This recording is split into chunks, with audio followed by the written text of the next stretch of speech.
we remember, O Lord, that it is written, He spake, and it was done.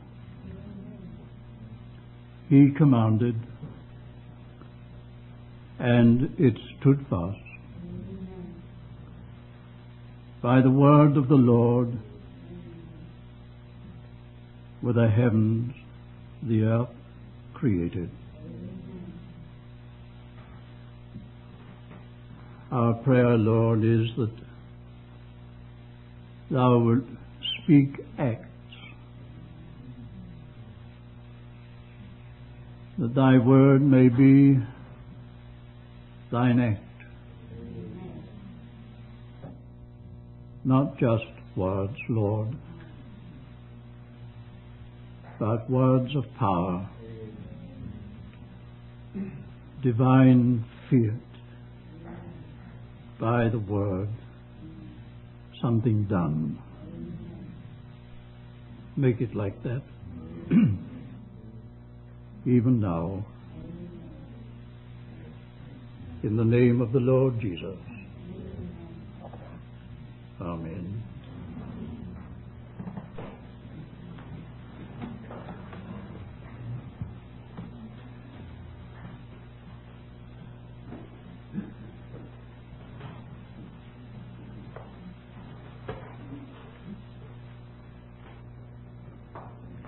The matter that the Lord has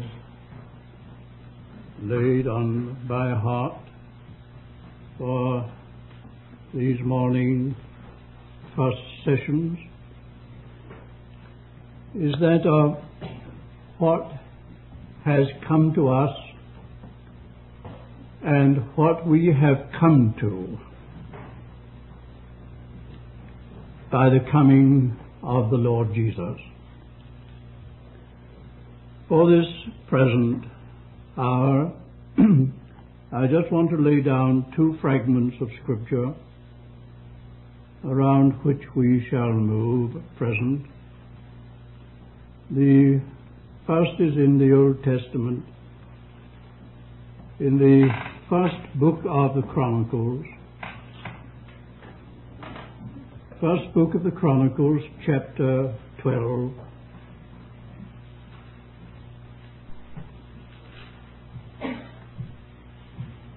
At verse 32,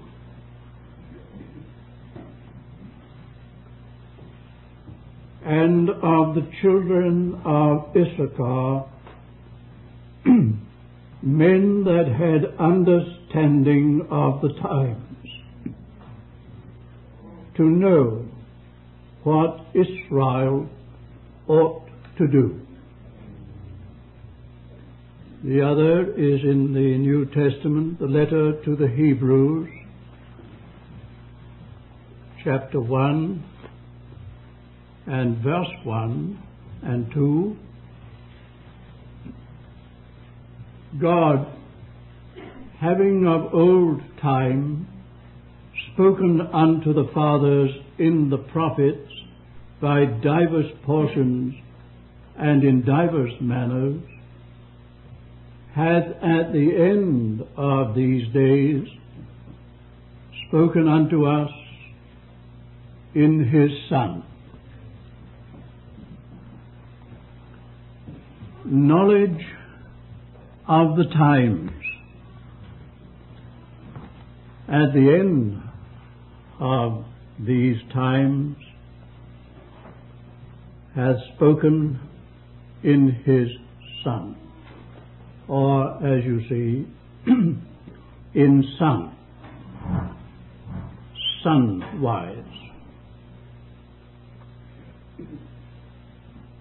And these scriptures and their context, you will notice, are in a time of crisis and change.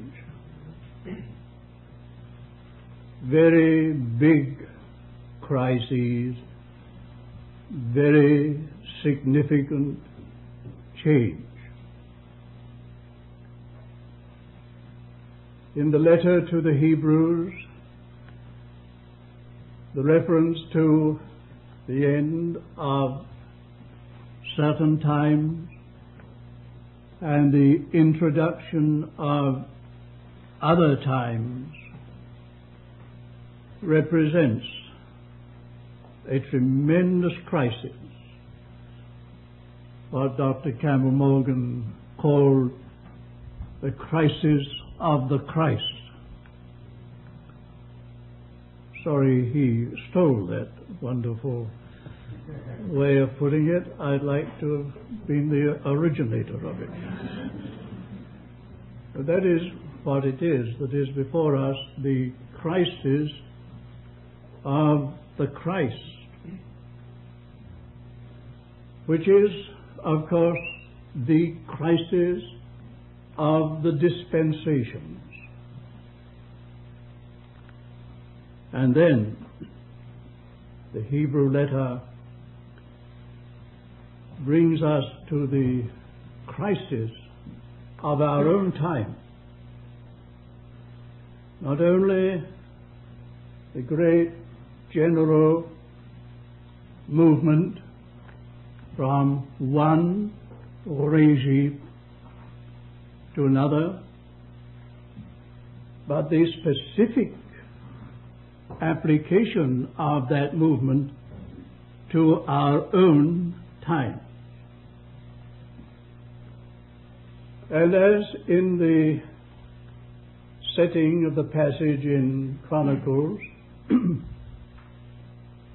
so in this letter to the Hebrews, the important thing is not just to know of a change of times, of regime, of divine economy, but to have understanding of what it is, what the change is. As we shall see, I think, it is of immense consequence, not only to know that there are different dispensations, different economies in the divine sovereignty, but for the Lord's people to know the nature of the times in which they live. I venture to suggest to you that perhaps the most important thing just now is for the people of God to know the nature of the time in which they live, so far as God is concerned. Tremendous amount of confusion. Complications are immense and far-reaching just now in Christianity. Many, many people don't know just where they are. What is right? What is not right? What is the truth? What is not the truth? So on and on. And I repeat, the important thing, supremely important thing, is to have knowledge, understanding of the times, to know what Israel ought to do now, what we ought to do now, what Christians ought to do now because of the peculiar and particular nature of what God is doing now. I think you will agree with me. That is very vital. Now, in the Scriptures, throughout the Bible, of course, we do have many crises, many movements through a crisis from one state, position, order to another. I'm not going to even mention them, but you know that so it is. The Bible is marked throughout by reaching a point from which everything takes a new complexion, represents a new phase of the movement, the going of God. The Bible is just full of that sort of thing. God moving by stages, and every stage marked by some crisis. When we use the word crisis, we mean we are brought face to face with something of tremendous significance which is going to govern the whole future and make all the difference in the future. Now, from the divine side, these crises are onward movements. They're God moving on.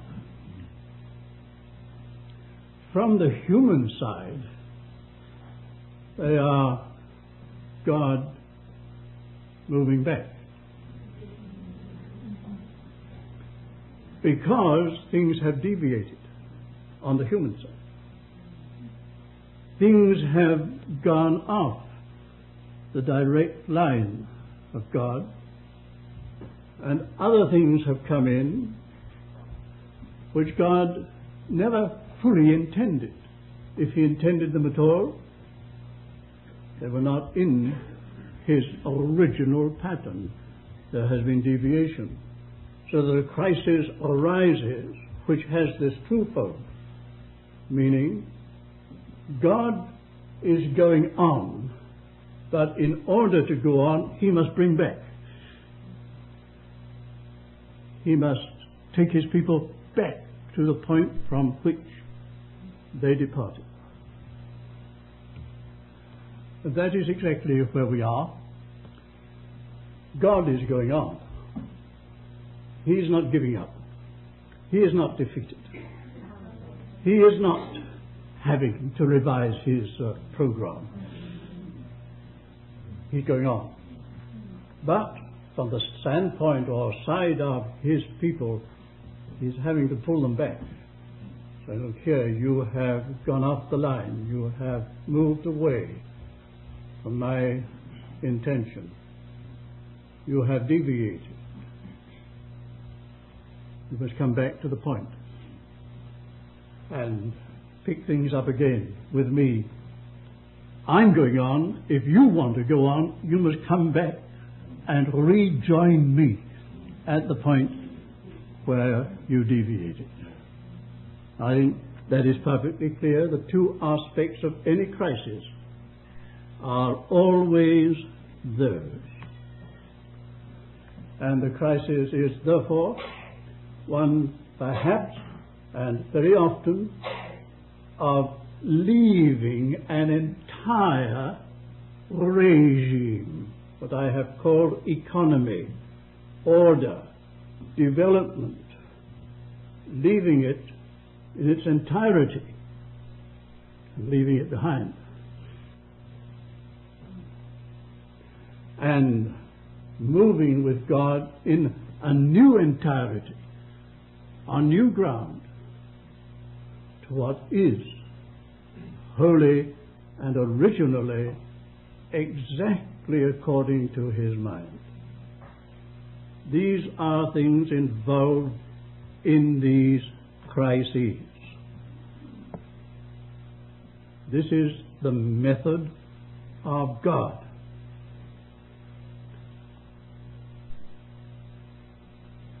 I believe that the Lord wants to show us this week something of the present crisis in Christianity. And if that's too big a word, it seems too objective, the present crisis in your life and in mine in relation to His original thought and His full thought. Now we have to put in there this. Man never really learns anything theoretical.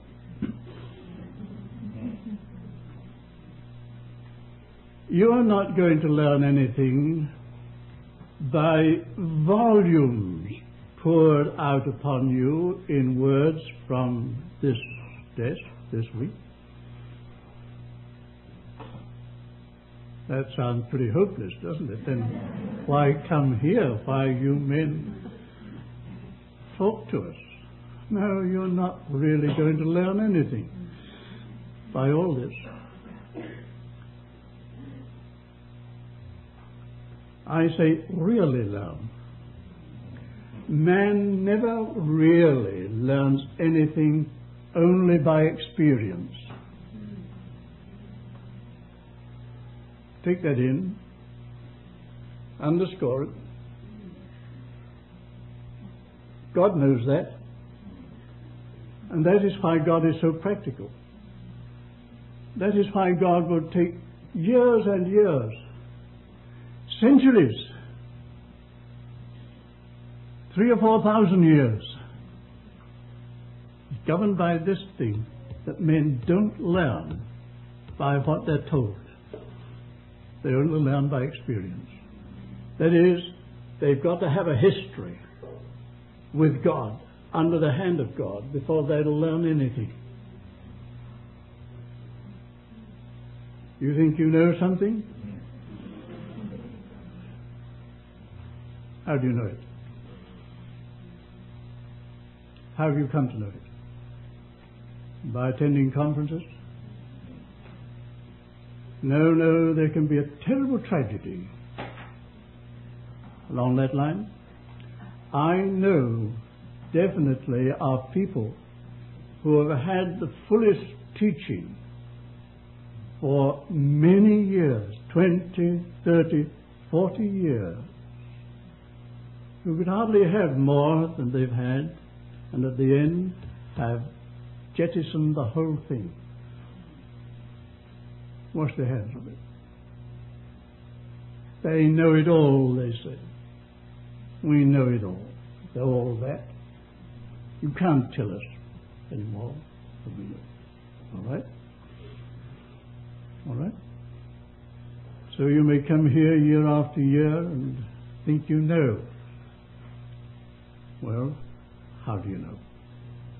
God knows that we really know nothing only by history, by experience. This sounds very elementary and simple, I know, but we've got to get down to this. You see, we are coming to this point of spiritual understanding of the times, our time, and knowing what Israel ought to do. Now, I ought to put an hour in just there, in brackets, in parentheses, on 2 Greek words in the New Testament.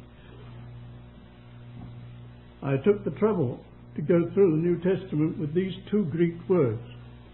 And I myself got a surprise after a good many years of studying the New Testament, find that I got sheets of paper full of references, and they were whole thing divided into 2 columns on 2 words, both of which are translated into the English word know. And they're 2 entirely different words in 2 entirely different realms. One whole column is the word which means knowing. Yeah. Information. You know it because you've been told. You've heard it. You've read it. And so you know that way. There's another Greek word entirely, which is the word which means you have a personal experience of that thing, and you know it because it has done something in you. and become a part of you. It's your history. It's your experience. It's your life. It's you. The New Testament can be divided by those two Greek words. And I'm not quoting Greek. I'm just telling you what's there. There they are. No. This is life eternal, that they may know thee, not by information, but the word is here. Experience. Have an experience of thee. This is life. See? Something very definite. Well, I mustn't go on with that. I just indicated and pointed out. And here we are with Issachar, who had knowledge of what Israel ought to do. And our New Testament is built around these two words. Different kinds of knowledge. Different kinds of knowledge. We leave that as we go on. Now, we have said that the Bible is marked by time marks, and that we are brought with our New Testament to a new time mark or crisis. And everything for you, for me, for all the Lord's people is going really to depend upon whether we have this spiritual discernment, understanding, this spiritual knowledge, this kind of knowledge of the second category, which I have referred, of what God is really doing now, what He is working at now, not in general, but in particular. So if only this week could bring us all to that discernment. This is going to be more than a Bible conference of words and teaching. Going to have tremendous issues, and let me say at once, I hope you're here for a crisis. I hope that you are here prepared to be turned upside down and inside out. Prepared to leave a whole regime if God says that's finished with. And to really embrace His present economy and commit yourself to it. I hope that is the position which you are. You'll be found out on that as we go on. It's an important matter of recognizing and understanding, and especially and inclusively of what happened, really happened, when the Son of God, Jesus Christ, entered history, came into this world. Oh, perhaps you think you could give an answer to that. What happened? I know some things you would say. But I am convinced, dear friends, and it doesn't very much matter what I'm convinced of, but for what it's worth, I put it that way, that very, very few Christians today really understand what happened when Jesus Christ came into this world. That is what we're going to spend hours upon, trusting the Lord to give us the opening of our understanding. You see, the coming of Jesus Christ into this world, into history, split history down the middle. It split history down the middle. On the one side, said, finish. On the other side, beginning.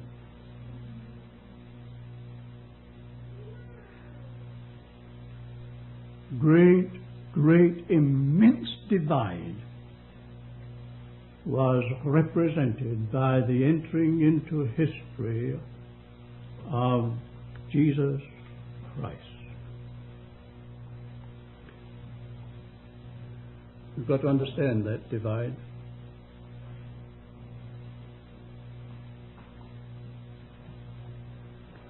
There have been, of course, 3 cycles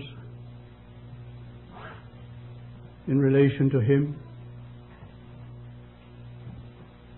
First, there's been the historical. I don't know how it has been with you. Perhaps you've come in at a later point.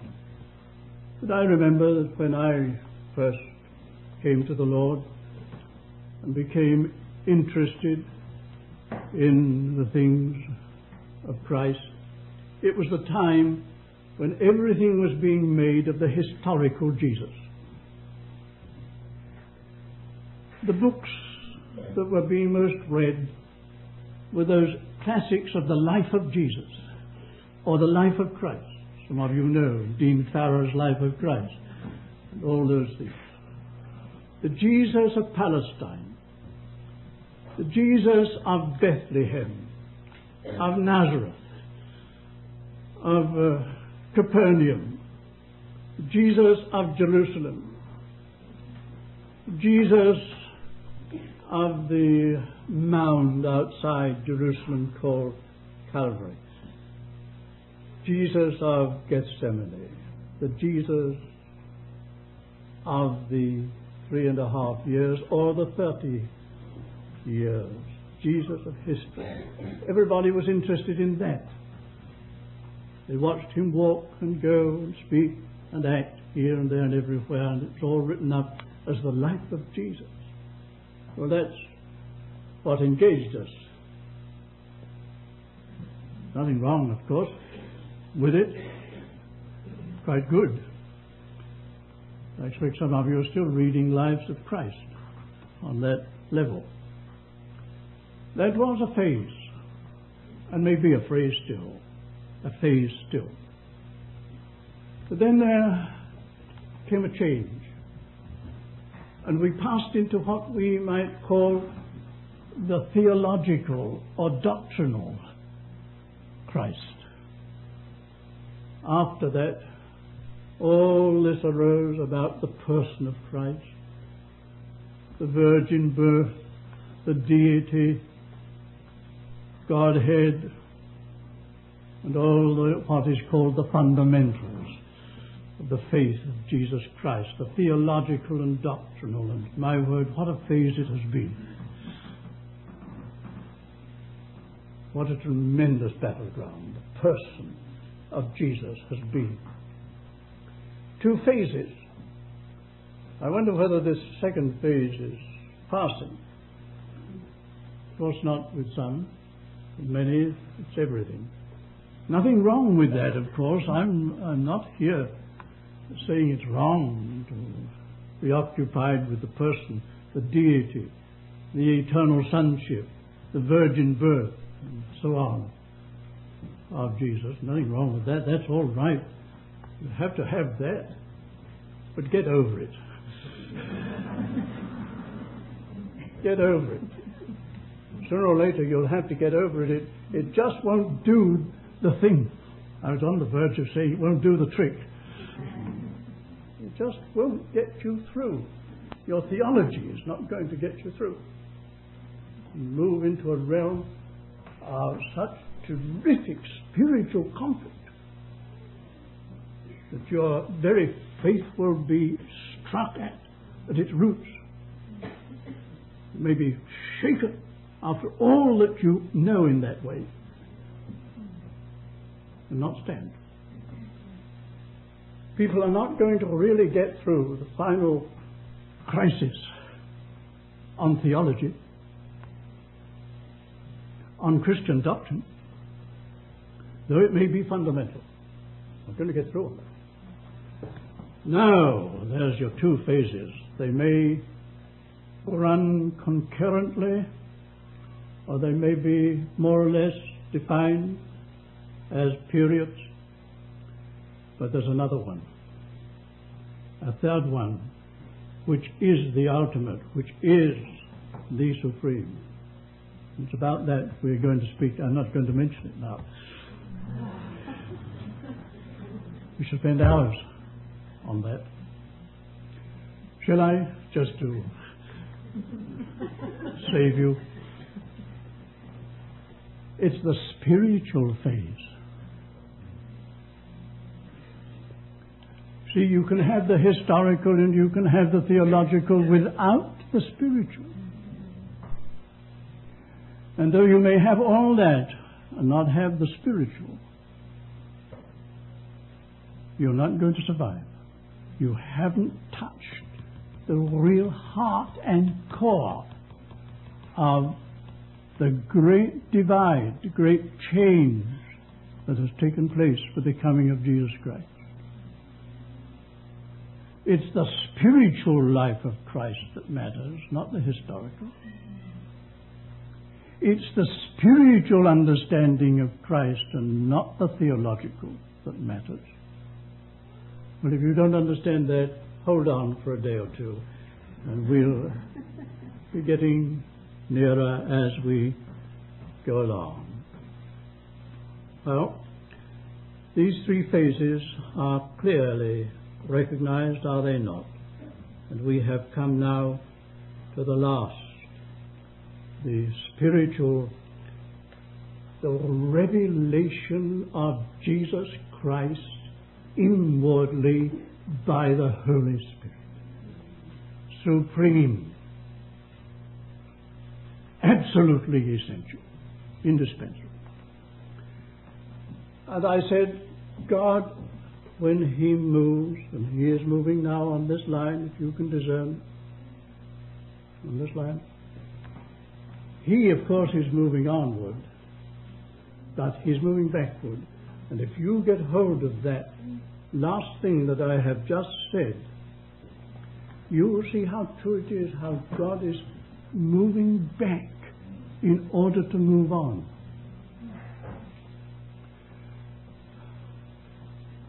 What is the New Testament based upon? The historical life of Jesus? No. The theological life of Jesus? No. It's all there. That's not His foundation. The real root of Christianity, this new dispensational crisis and movement, the real root is gathered into words of the Apostle Paul, who so very much represents in himself his own experience, history with God, the nature of this whole dispensation. And in simple but profound words, it's all gathered up. It pleased God. It pleased God to reveal His Son in me.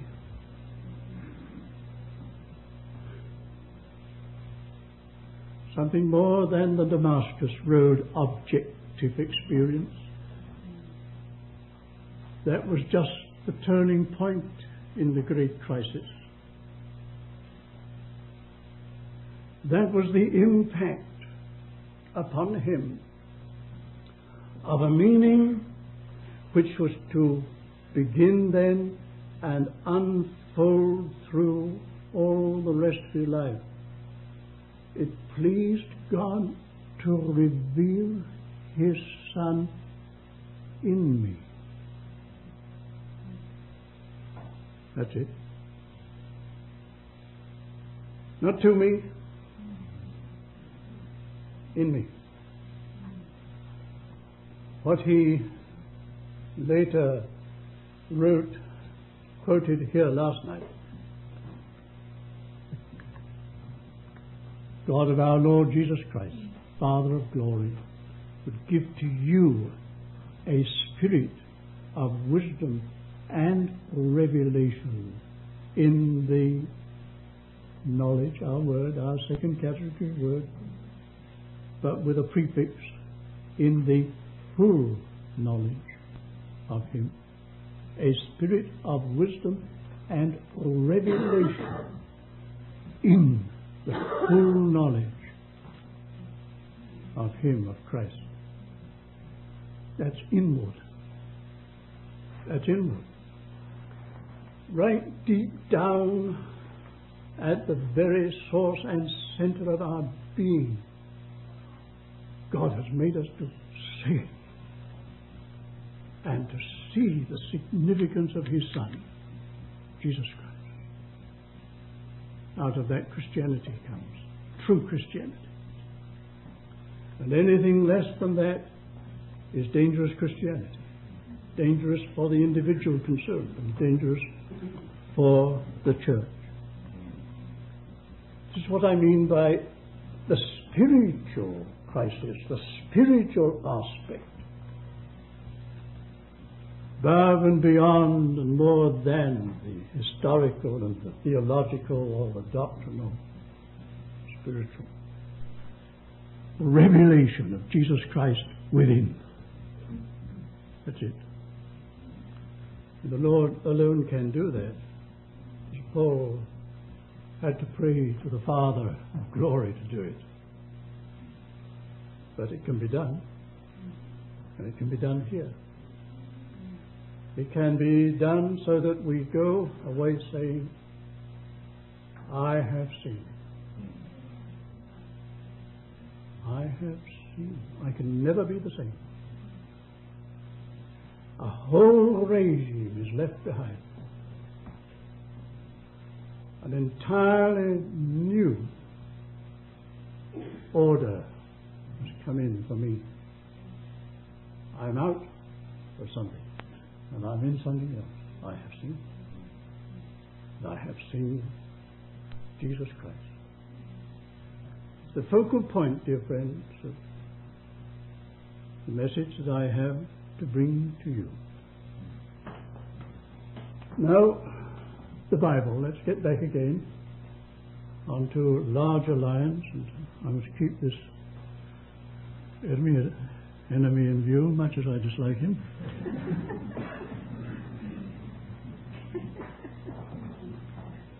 The Bible is divided, and this is child's talk, into two main divisions. What we call the Old Testament and the New Testament. But note, it is more than a division of books.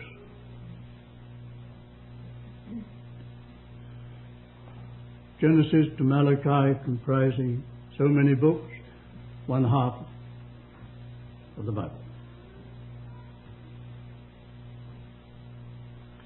Then from Matthew to Revelation, so many books, and thus the Bible is divided into two.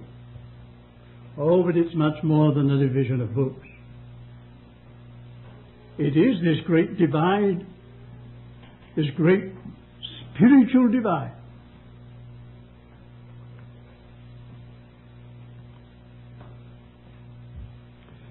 The four Gospels,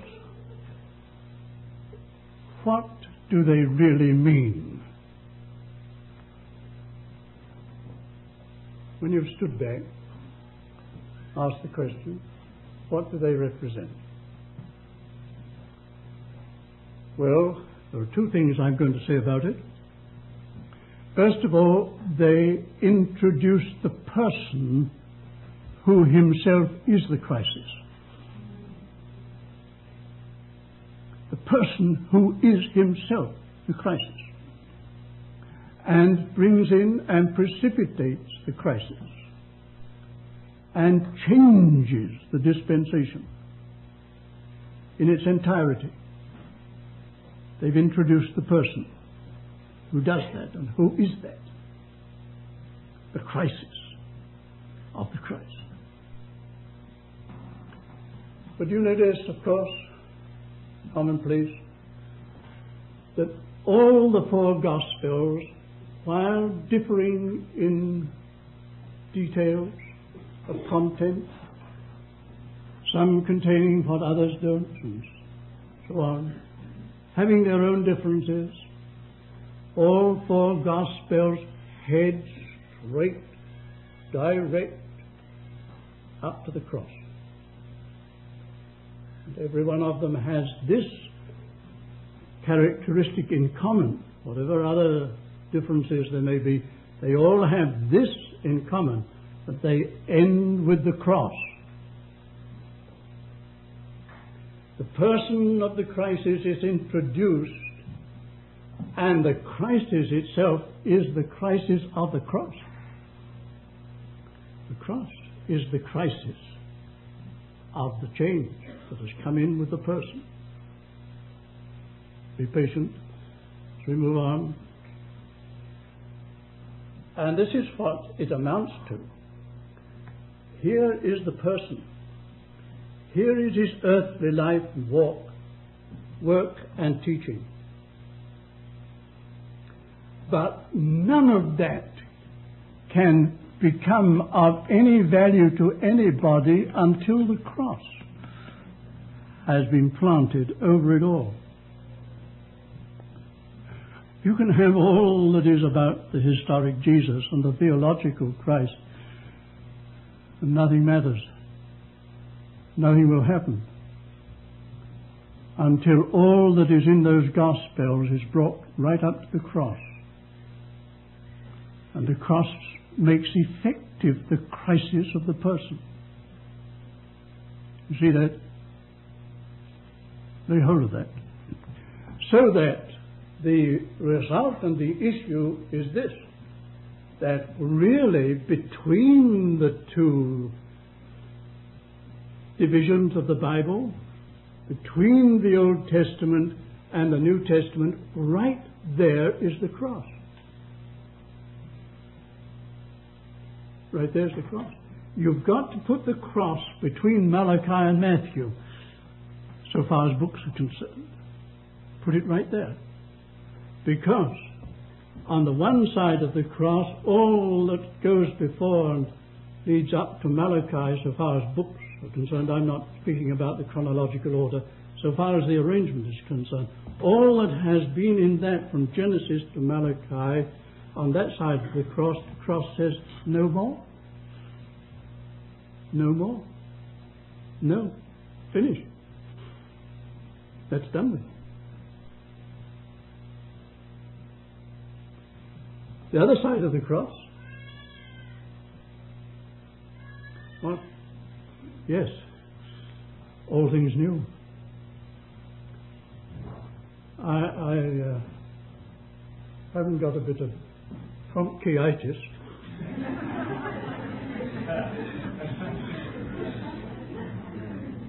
Or I should draw a big cross. And I would draw a thick line right down the center, from top to bottom. Not only on the cross, from above the cross, right from the heavens down through the cross to the depths. A wide line. And no man's land. And then on that side of the cross, I would write one word. Not. Not. One big, comprehensive word. N-O-T. As big as the cross.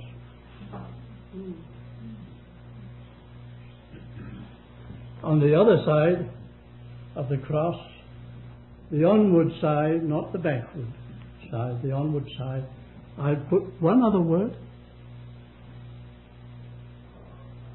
B-U-T.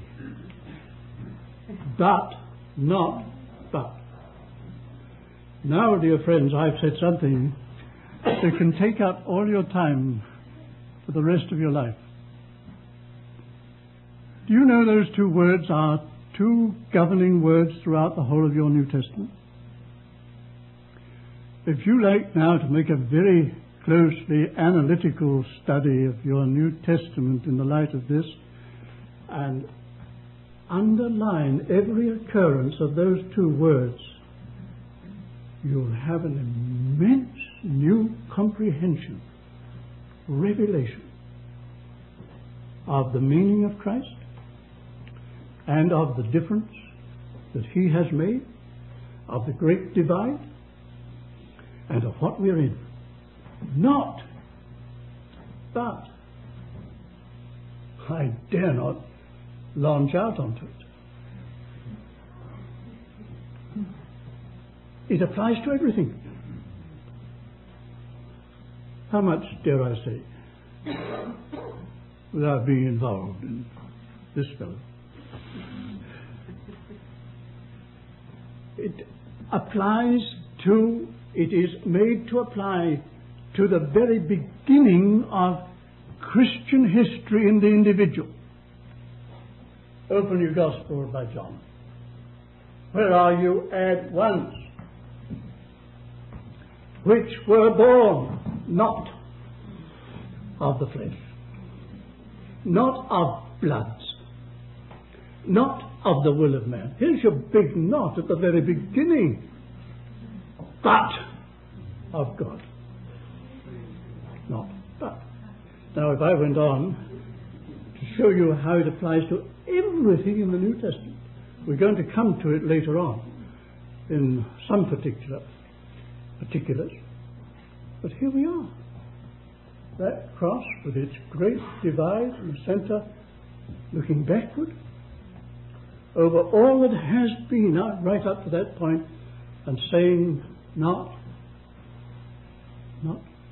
any longer, no more, finished, closed door, no way through, heaven and God's great not. But in the resurrection. Resurrection is the positive, isn't it? Always. But.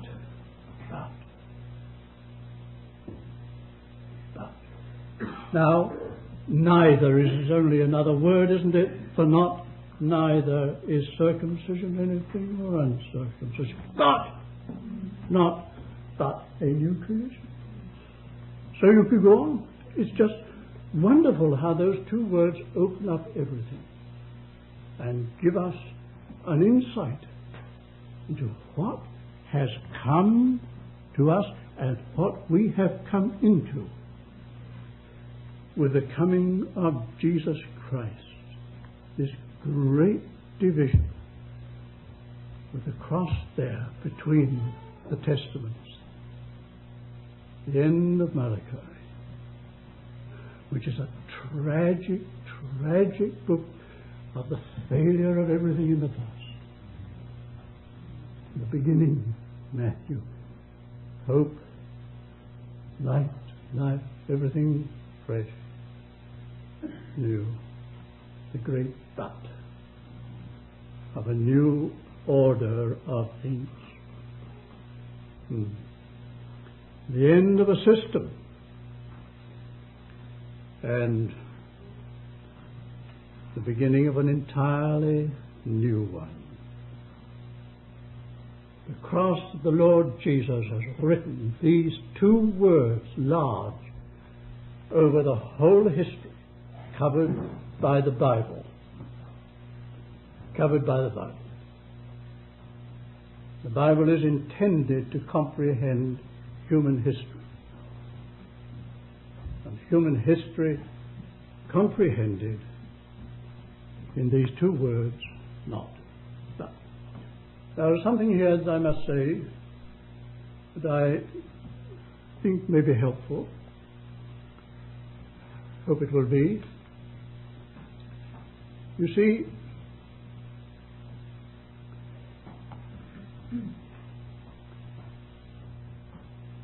the cross is a very practical thing. With God, it is not the doctrine or just the doctrine of the way of salvation, way of redemption. It's that. It's not the theology of the atonement and all such doctrines. And it is certainly not just the historic thing represented by the crucifix. The cross is an immensely practical thing with God, intended to make actual this divide. And although you may know all about the message of the cross, or think you do, you may be just full of the teaching of the cross. The test really of the knowledge that you have about the cross is whether this divide has been made in you.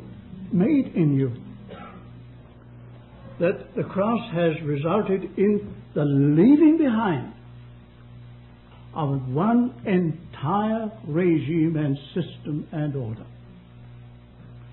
Oh, I know you say, of course, it's meant that I've left the world and things of the world. Oh,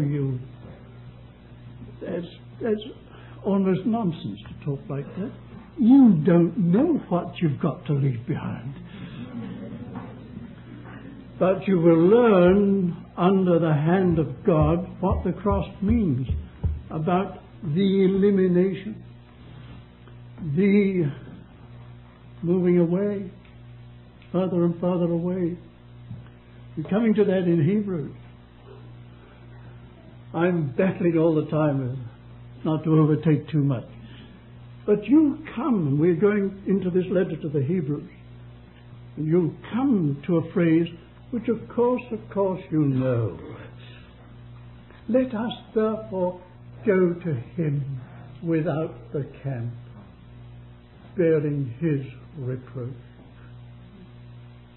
What does that mean to you? Without the camp.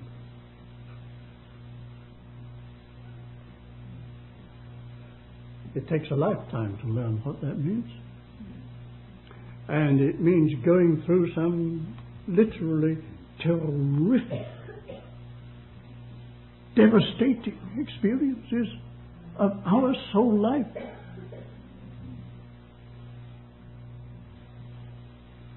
This is the work of the cross. It's a going out on the one side. A going out of what? An immensity.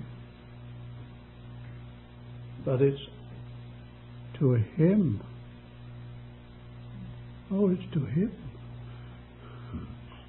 That's another immensity, isn't it? You see what I mean? The cross is a tremendously practical thing. Forcing this gap, this divide, wider and wider as we go on. So that the fact is, like it or not like it, the fact is that as we move more and more in spiritual understanding and apprehension of the meaning of Christ, we find ourselves more and more alone. So far as many Christians are concerned, and certainly so far as the traditional system of Christianity is concerned.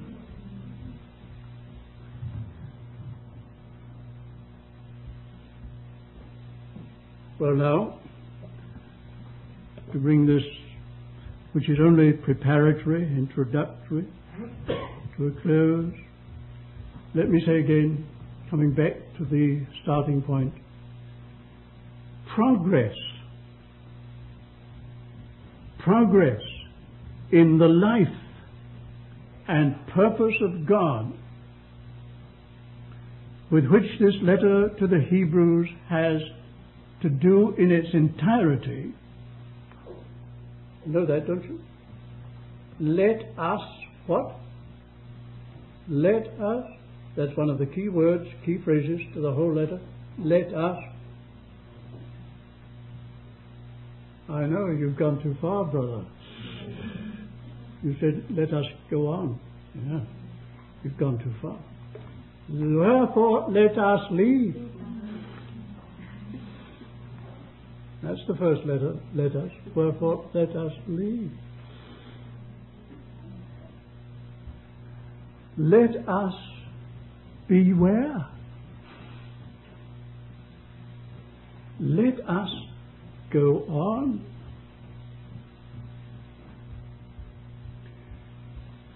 What I'm saying is that progress in the life and purpose of God for the individual and for the church depends, if you forget everything else, write this inside, depends upon spiritual discernment.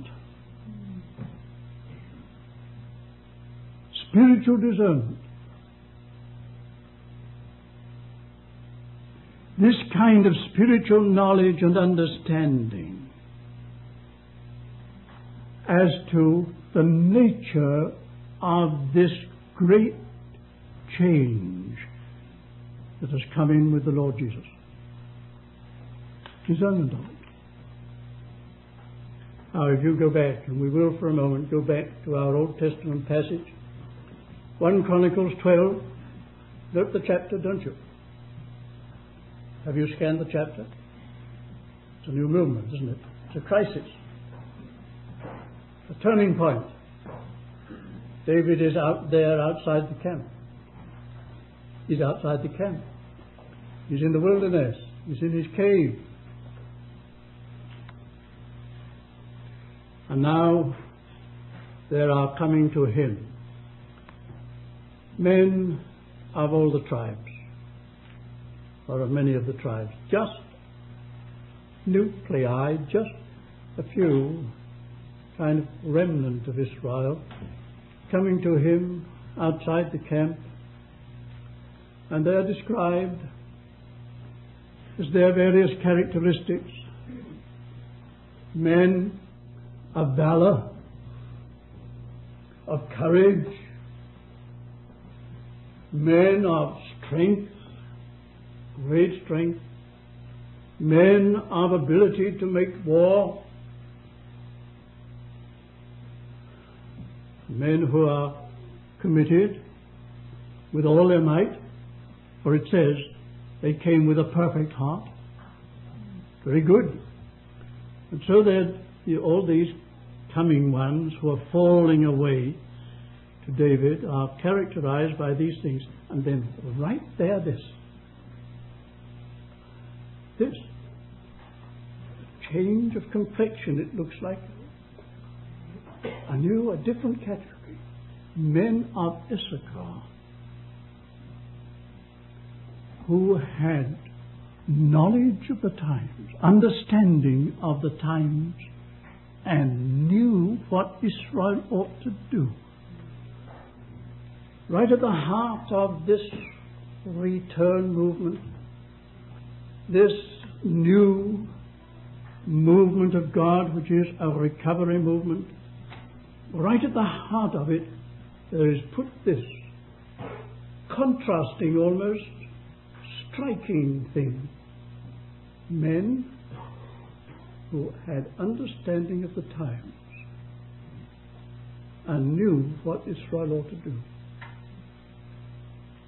And I venture to suggest that with all the driving force of these other men, all their muscles, their physical force, and all that side of things, but for these men of Issachar, there would have been something lacking which might have spoilt the whole movement. I believe it's put there to show that with all that is being done, and rightly, well-meaningly, the thing that must be here right at the heart of everything is spiritual understanding, spiritual discernment, spiritual knowledge, knowing what the significance of this time is, knowledge of the times, what this means. Oh, this is not just something happening that men are doing. No, this has a meaning, a deep, a profound divine meaning. And these people have seen it. They have understanding as to the meaning of this present time. And because they have understanding, they know what Israel ought to do. Don't you feel that's important? Very vital? Well, you say, what did the men of Issachar really see? What was it that they understood? What was it that they knew Israel ought to do?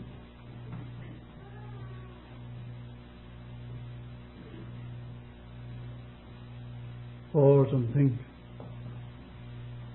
Look at the context again. Of course, it's historic in illustration, but spiritual in principle, and the answer to that in this dispensation is the letter to the Hebrews. Where do you begin your letter to the Hebrews? God, having in times past, old times, proceeded in this way, adopted this method,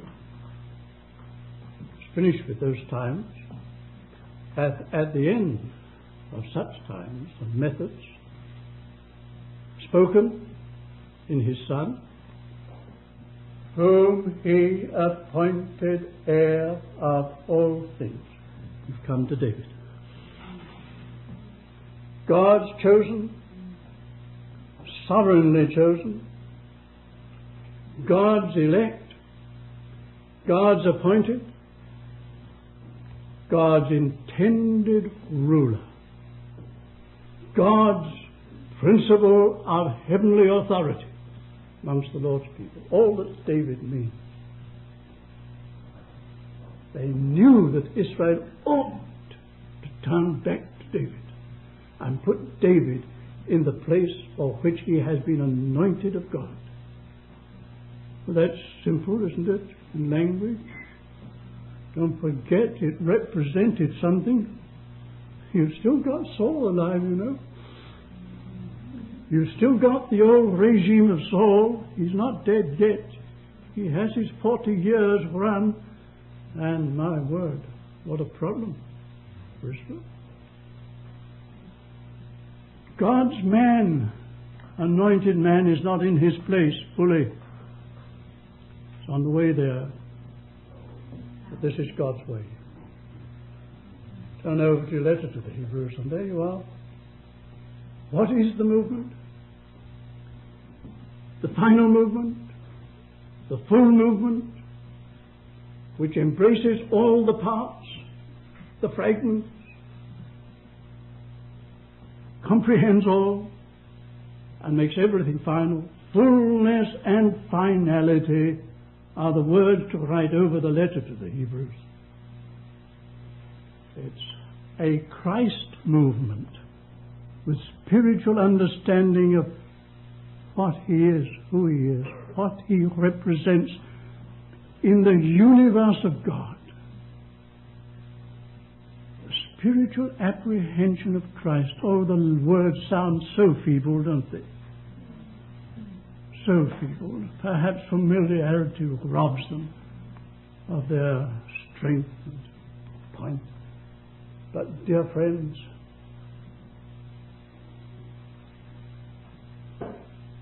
everything for Christianity, everything for Christianity, for destiny,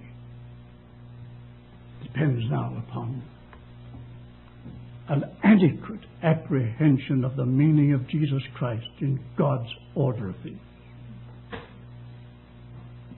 And this is going to be devastating. Devastating to a whole system and a Christian system, so-called. Just devastating. For you, for me, will be that. Thing is going for us to disintegrate. Our Christianity may disintegrate. Perhaps you don't understand what I mean. Yes, there's going to be a big no of God written over a whole Christian system. And men, although they're not intelligent as to this, they do sense, strongly and growingly sense, that they've got to do something to keep Christianity intact. I believe that the whole ecumenical movement is a tremendous effort to save Christianity from collapsing. The whole World Council of Churches is to put Christianity on crutches and save its reputation. And men are doing this. Tremendous effort. Because there are those who are saying Christianity's had its day. It's had its day. No longer means anything. And you say, well, that's infidelity, that's apostasy. But, dear friends, don't you make any mistake. If you're going on with God, you're going to come into spiritual experiences in your life with God, where you will be tested on every point of your Christian life as to whether this is valid,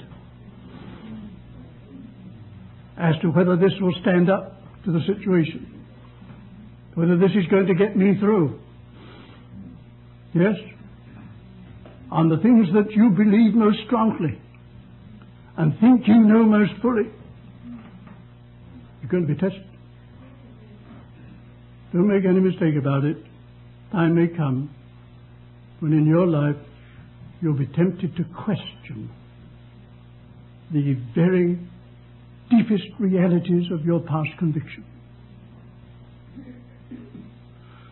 There are men and women in this world who are going through that now. Quite easy. I think of some of those long years in prison, and I read what they wrote before, and I have to say, I wonder if they believe that now. I wonder if they hold to that now. I wonder if that is getting them through now. I wonder. That's a tremendous statement that they made about the all-sufficiency of Christ and so on and so on. I wonder. I believe they'll come through because He is Lord. The heart is right with Him. But mark you, I'm simply saying this, that this great question of the real spiritual significance of our faith, of our Christianity, is going to be put sorely to the test. Yeah? It's going to be found out then whether it's Christian tradition, Christian doctrine, Christian theology, the Christian system generally, commonly accepted, or whether, what? It's Christ. It's Christ. We're going to be stripped down to Christ. Stripped down to Christ. The place where we say, all I have left, after all my learning and teaching and Christian work, all I have left is the Lord Himself. But is that going to be a fatal position? Not at all. You know the old woman on the ship, don't you? In the tremendous storm. And she looked at the captain and said, Captain, are we going to be sunk? Is this the end? Captain said, you'd better pray. Oh, has it come to that?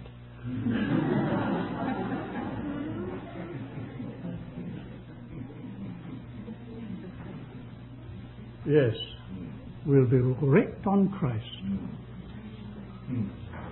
And then we'll be found out where we are under the knot or under the butt. We pray.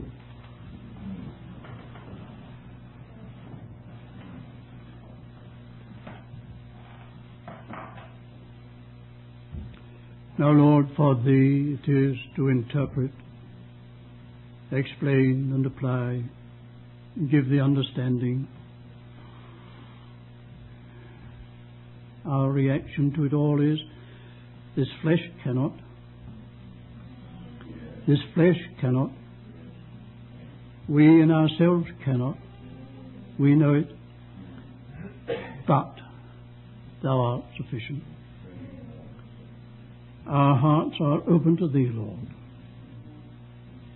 Our hearts, we trust, are truly toward Thee.